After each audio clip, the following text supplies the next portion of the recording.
Hello and welcome to People Making Money, one of the Way to Wow shows. I'm your host, Kevin Bemmel.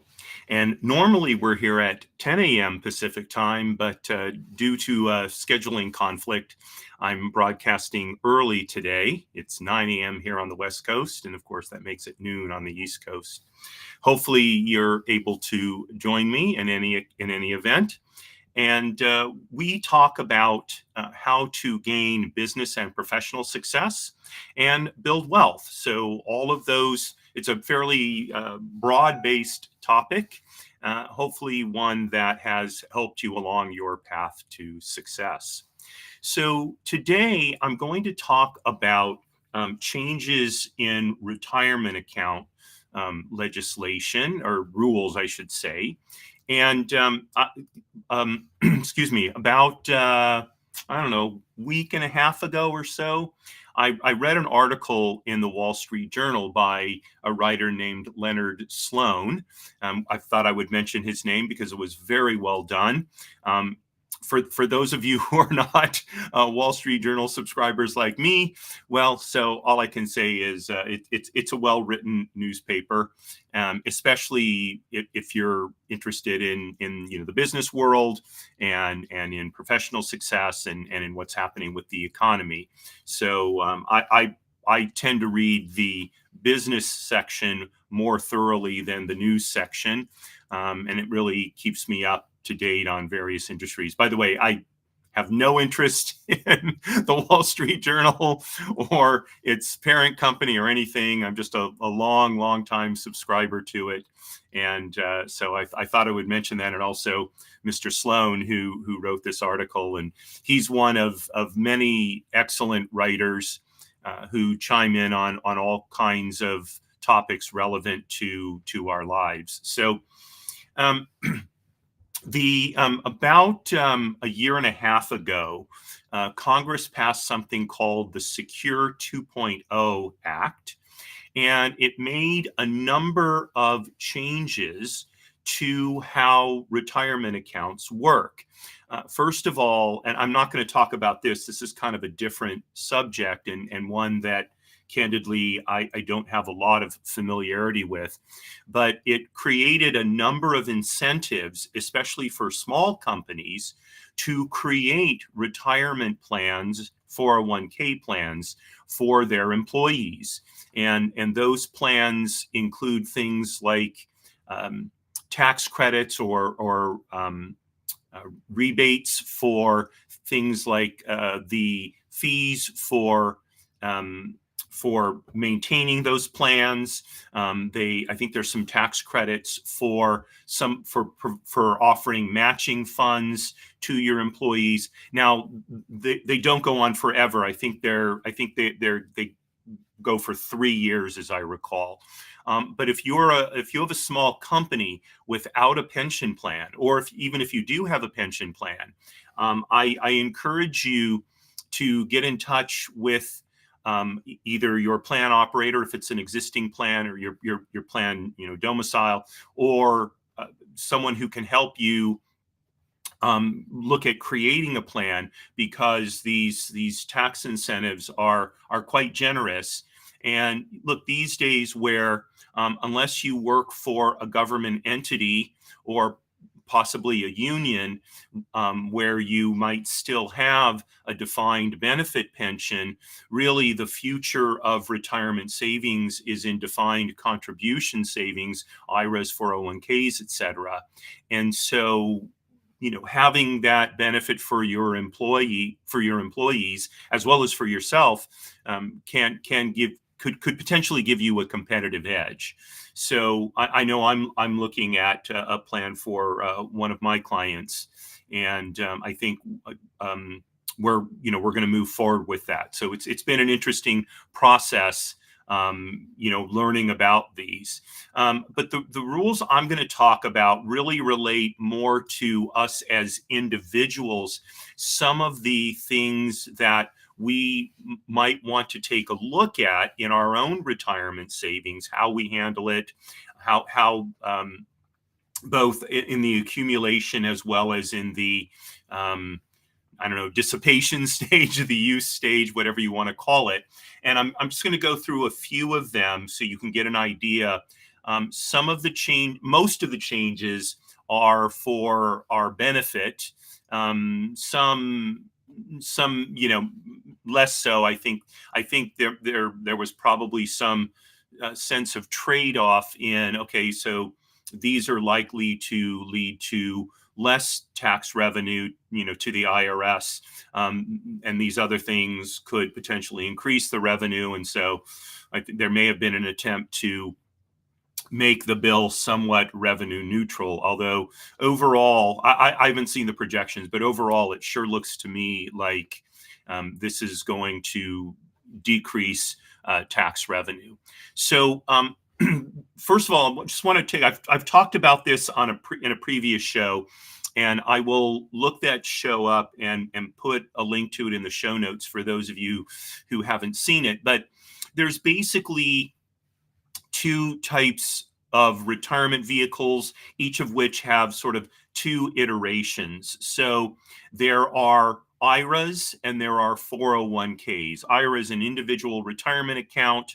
A 401k is just that. It's a 401k retirement plan. So, and excuse me, generally speaking, IRAs we set them up as individuals.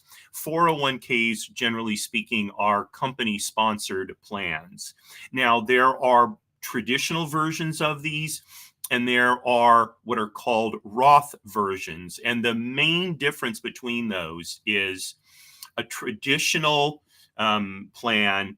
The contributions to it are made pre-tax, meaning before you pay your taxes. And with a Roth version, they're made after tax. So what you're going to see in these rules changes is that some of the rules were changed in order to really make the differences between the benefits of the traditional and the Roth clearer. Okay, and so the first one I'm going to talk about is RMDs, required minimum distributions. So when you have a traditional retirement plan, IRA or 401k, because the income was I'm sorry, not because of the income, because the contributions were made pre-tax, the government has not gotten has not gotten, it's not getting the getting is good. And the government has not gotten what it considers to be its fair share, its tax bite out of the money you contributed to that traditional plan. And so it sets up required minimum distributions that you have to take, which then are taxed when you take those distributions. So the government gets, like I said, what it views as its share of taxes on that. Now, with a Roth IRA, since those contributions are made after tax, you've already paid taxes on that money. So it used to be, nonetheless, that the government required, or the tax code really required, minimum distributions. But the reality was, on a distribution for a Roth IRA, so you would have to pay taxes on the gain in value of the account, but not on the original principal invested, because you already paid taxes on that. So that was the rationale for requiring minimum distributions, even on a Roth version of a retirement account. Now the Secure 2 Act has changed that, so there are no required minimum distributions for a Roth type account. So on a Roth 401k, the rules for that now mirror the rules for a Roth IRA. Okay, and so what this allows you to do is leave your money in longer, accumulating additional value. And if you don't need to take distributions to live out of your Roth IRA or your Roth 401k now, you can build up a larger value, and you're not being forced to take distributions that shrink the size of the account. So that's definitely a benefit. Now, when I was talking about the tax neutrality of the Secure 2 Act, you can see that if people delay their contributions, it also delays potentially if they delay their distributions, if people delay their distributions, since they're not required to take mandatory ones now. So the part of the distribution that might have been taxed because it represented an increase in value for the account, right? The government is not going to be collecting that tax necessarily as soon as it would have under the old rules. That's one of the benefits for us as taxpayers and account holders. Nonetheless, eventually when you take the distributions, there still can be, some kind of tax on them. But at least in the meantime, the account can grow without that reduction. Okay.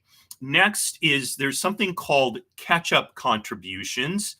So for people over 50 years old, or actually age 50 and older, they're allowed to make larger contributions than people who are under 50. People who are 50 and older, like me, right, we're presumably closer to retirement. And so we need to be putting away more money in theory, although it would have been better for us to put more money away when we were younger because the account would grow better. Nonetheless, there is now a rule that for taxpayers or plan participants in 401ks who are 50 years and older and whose annual income exceeds $145,000. Wait a minute, I lost this. So they will have to make their catch-up contributions on a Roth basis. Okay, so what does that mean? That means if originally, let's say you've been making catch-up contributions on a traditional basis, where you were making those catch-up contributions on a pre-tax basis, starting in 2026, you will have to make those contributions on a Roth basis because your income is $145,000 or more. And in that way, you'll have to pay the taxes on those catch-up contributions up front rather than, down the road the way you would with a traditional 401k, right? So that's a provision that could potentially increase your tax burden, right? And you may say, well, $145,000, wow, that person's making a lot of money. Well, certainly in some locations that would be true, but I can tell you here in Southern California, especially on the coastal cities, $145,000 income is not enough to live in most coastal communities. It's living is expensive. Here in a place like Los Angeles, Orange County, San Diego, San Francisco, and other coastal cities, including coastal cities on the East Coast. So this could be, it could be a added burden for what are really, after all, middle class people, but nonetheless. So this is one of those things I think they were balancing out. Okay, we may lose revenue by not requiring mandatory or required minimum distributions on, Roth 401ks. And one way they're going to make that up is by requiring catch-up distributions for people who are 50 or over and have an income of $145,000 a year or more, by making them make their contributions on a Roth basis, which means they're going to be paying their taxes up front. So you can see how there is probably some kind of balancing act there. Okay. Next, if you are married and you have an older and a younger spouse, and the younger spouse has an IRA, an individual retirement account, and the younger spouse predeceases the older spouse. It used to be that the older spouse was required to take distributions based on the older spouse's age. Now, the older spouse can, in essence, treat distributions as if they're being made based on the deceased younger spouse's age.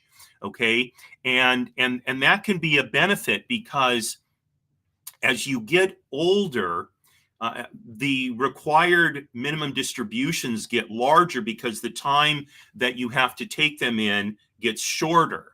Okay, so if you're given an opportunity to stretch out your required minimum distributions, number one, the money can last longer. And number two, it allows more opportunity for growth.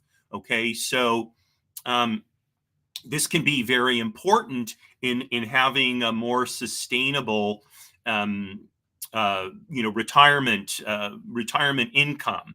So again, this would potentially tend to reduce tax collections. Maybe not a whole lot. It's hard to say. And the bottom line is, while these changes are made, how they're really going to affect people's behavior, I'm not sure. It's very predictable. But in any event, this will be a benefit for older taxpayers who will benefit by being able to stretch out their distributions over a longer period of time and potentially get more tax deferred growth in their retirement account. And as people live longer and longer, this can be very important. So I know earlier this year my mother turned 90. God bless her, and she's lived much longer than my father. My father lived to 77. So look, she's already lived another 13 years than my father did, and I'm hoping for my mother's lifespan, right? She's evidently still going pretty strong. So the ability to spread out our retirement distributions, is a true benefit.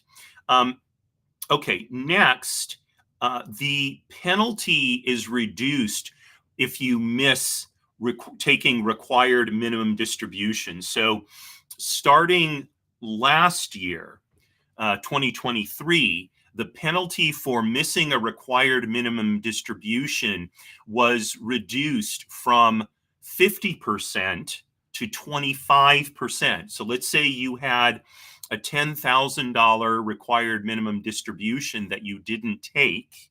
Okay. In 2022, the penalty was $5,000. Okay. In 2023, the penalty was $2,500. So half that. And if you correct the missed required minimum distribution within 2 years, the penalty may drop to 10%. So let's say you forgot maybe you were sick, who knows? You forgot to take your required minimum distribution last year, and so you take it this year. You might only pay a 10% penalty, meaning $1,000, which is obviously a huge savings over the previous penalty in 2022 of $5,000. So that's a real benefit. Now, obviously, you're better off making your required minimum distributions on time and paying zero penalty. But things happen. Like I said, we get sick. We forget, we get busy taking care of a relative, or who knows. All these things can happen, and if we don't have a financial advisor or an accountant keeping an eye on these things for us, which many of us don't, so it can be an easy thing to miss. Now, I do recommend, by the way, that if you have a retirement account from which you're required to take minimum distributions, that you have some sort of reminder to do that. I keep all of my reminders in what's called, I think it's called Reminders.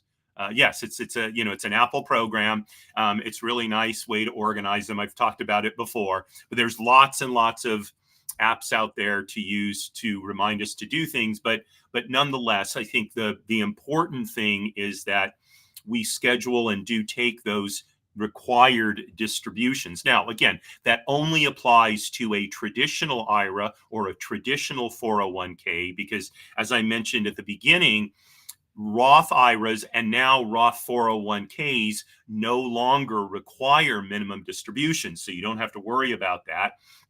You can just take them as you need them. Now, by the way, if you have an inherited retirement account, those typically also have required minimum distributions. Okay, and that's a something that when you inherit that account, you really need to look into, because even though you're not at retirement age, you may be required to take distributions from that inherited account.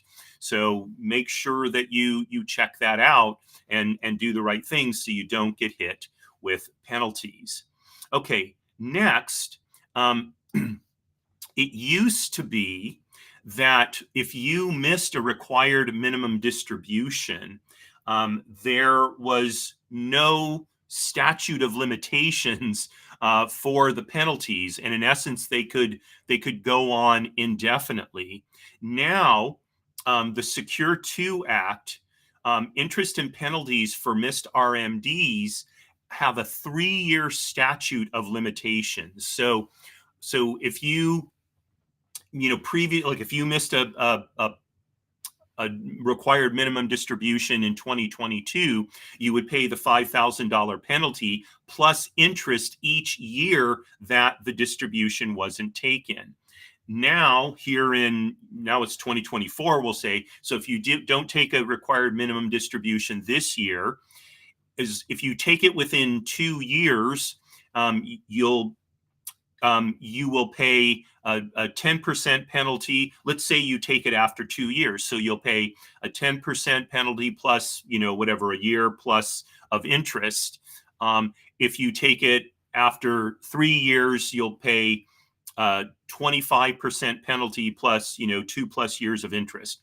After year 3, that's it. The penalties, the interest doesn't continue to accumulate. So the most you'll pay is the 25% penalty plus interest for the 3 years.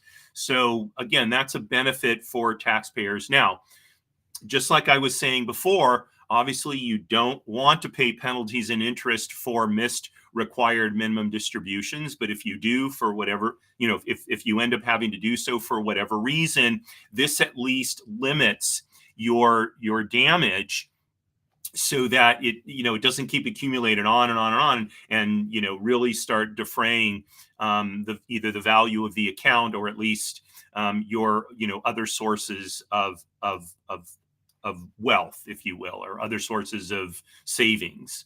Okay, there's also a new statute of limitation on having made excess contributions.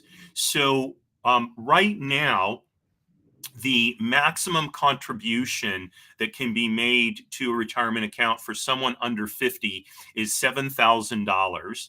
And for someone 50 and over is $8,000. So let's say you're 35 years old and you make a $10,000 contribution. You've made a $3,000 excess contribution.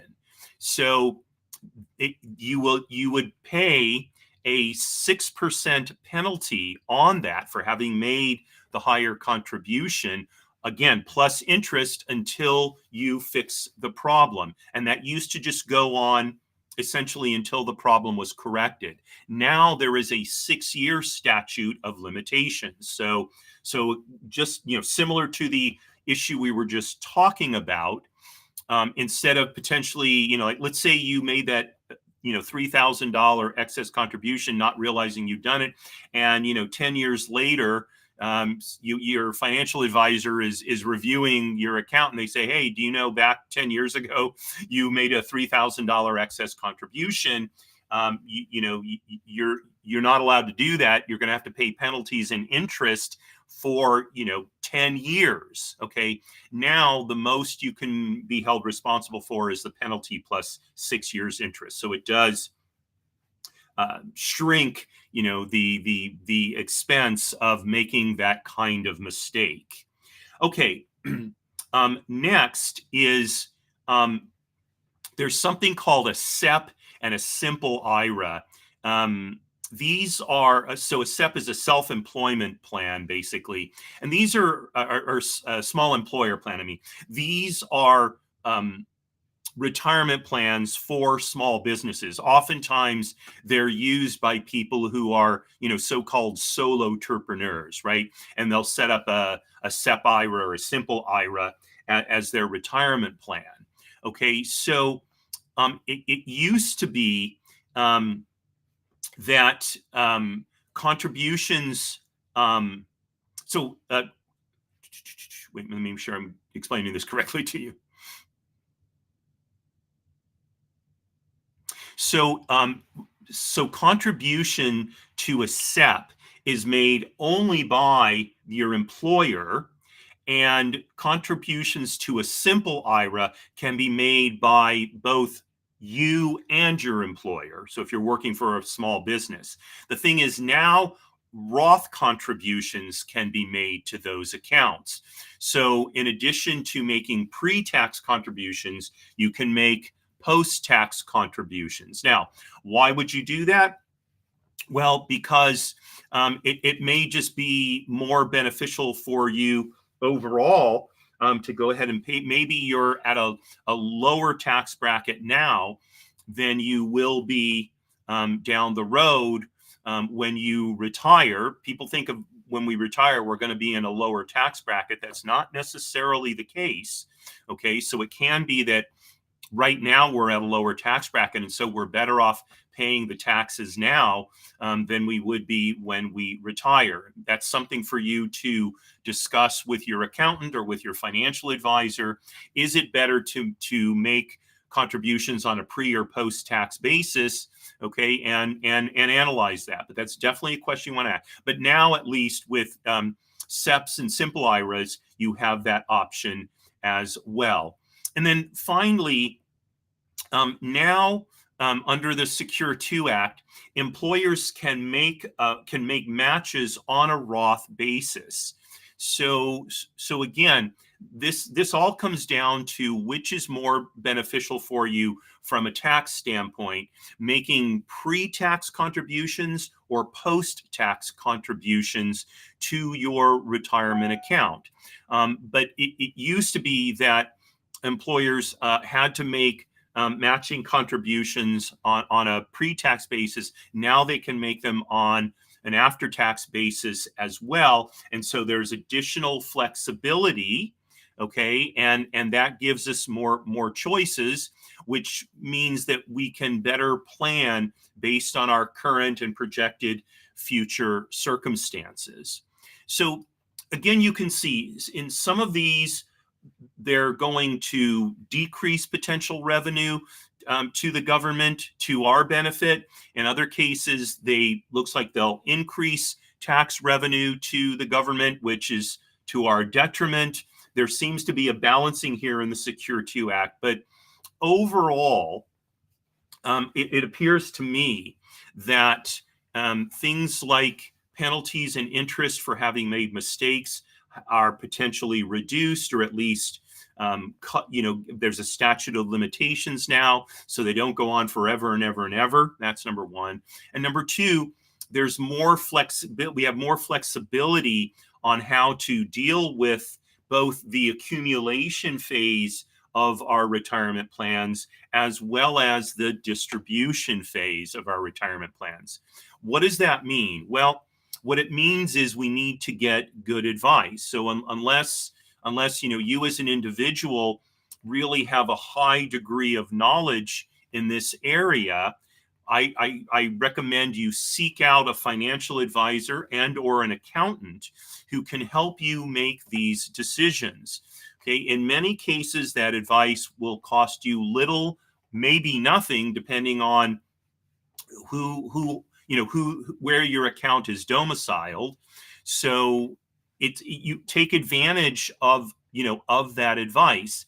Now, the key thing is to be as open as you can be about your overall financial situation so that your advisors can give you the best advice. So, for example, tell them what you make in salary and what your deductions are, what your expenses are, what your plans are. So information they need is not just financial information, but it's also what kind of life do you want?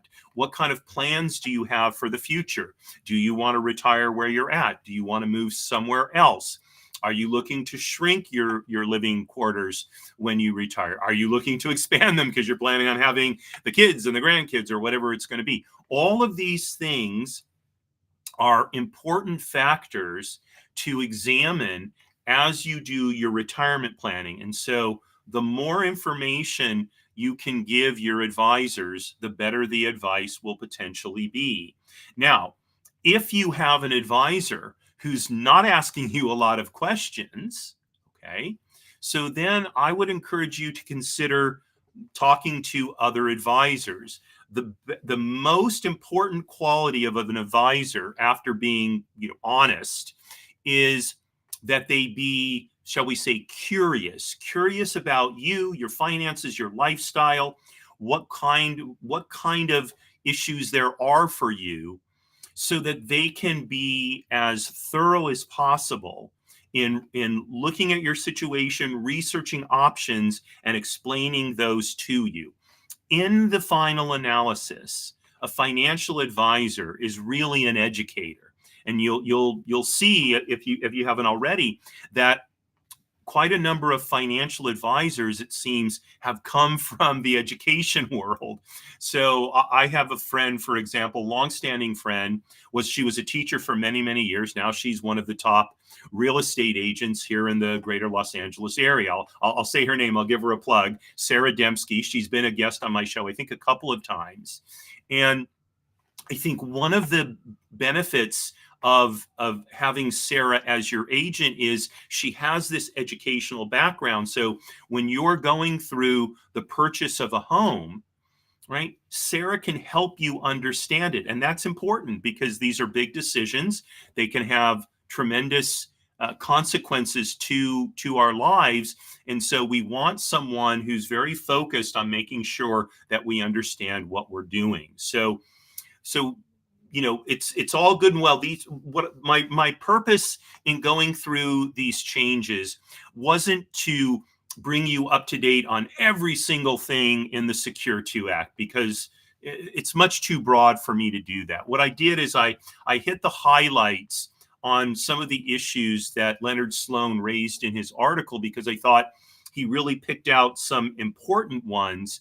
But I also did this to stimulate you to think about these issues and make sure that if you don't know enough about them yourself, either you take steps to learn more about them or find someone who can help you. Okay, even if you're a person of fairly modest means, it's still good for you to have a 401k or an IRA, especially if your company has one and offers matching, so you can build it up. Even if you're only putting, $100 aside a month or something like that, that's better than zero, especially if you're young. If you're young, 20s, 30s, and you have an opportunity to put money aside, you've got decades of potential growth ahead of you. And so even a small amount can grow quite a bit. And the idea that you could end up 30 years from now with $200,000-$300,000, you may say, well, that's going to be nothing in that time. Well, I mean, $200,000-$300,000 in today's dollars, it could be $500,000, $750,000 in dollars 20, 30 years from now, just by setting aside maybe $100 or $150 a month, or maybe even less than that, and building it up periodically. Start at 50, 75, 100, whatever you do. The sooner you start, the better it will be for you over the long term, because the compounding effect of growth from investments is incredibly powerful, and it's most powerful over the longest period of time that you can arrange. So you don't have to become an expert in these things. There are a huge number of people around who will help you with them. There are some that they do charge you a fee. There are others because they sell products and they get a commission on the products. They won't charge you a fee because in essence the product promoter is paying them. There are pluses and minuses to both. People who charge the customer, the client, say, well, that way I'm neutral in terms of which product I recommend to you, and that's certainly the case. Or that's generally the case, I should say. For people who are getting a commission from the product promoter, still, just because they're getting a commission doesn't mean you're getting biased advice. It depends on the ethics of the person, number one, and number two, if you can't afford to pay fees to an advisor, so then at least this way you're getting some financial advice and you're getting going, and you're not having to pay for it. So just as I said a few minutes ago, the number one quality that I recommend you look for in a financial advisor is honesty. Honesty. So, talk to people, ask them who they work with, what they think about the person. So honesty, number one, and ability to help you learn, number two, because as you accumulate wealth, right, the questions get more complex. So you want your knowledge to build up along with the money that you're accumulating. All right, so kind of a shorter show today, but that is our show. And tomorrow at 5 p.m. Pacific time is my newest show, Jiggers' Place. It's an opportunity for us to relax as we head into the end of the week and talk about all the things in life besides business and professional success. So my other three shows are all focused on business and wealth building and those kinds of topics.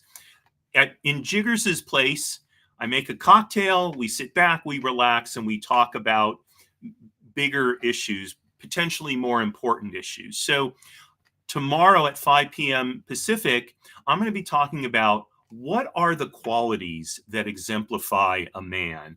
So I think this gets bandied about a lot, and I feel compelled to weigh in on this. It's something that I find myself talking to people about quite often.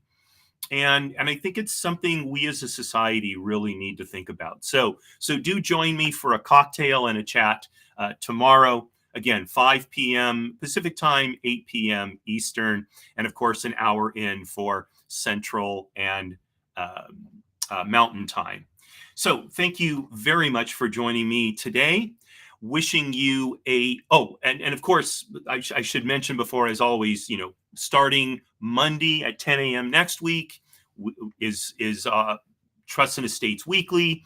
Tuesday at 10 a.m. next week is Business Lessons from the Military. And then, of course, 7 days from today is the next edition of People Making Money. So again, thank you so much for joining me.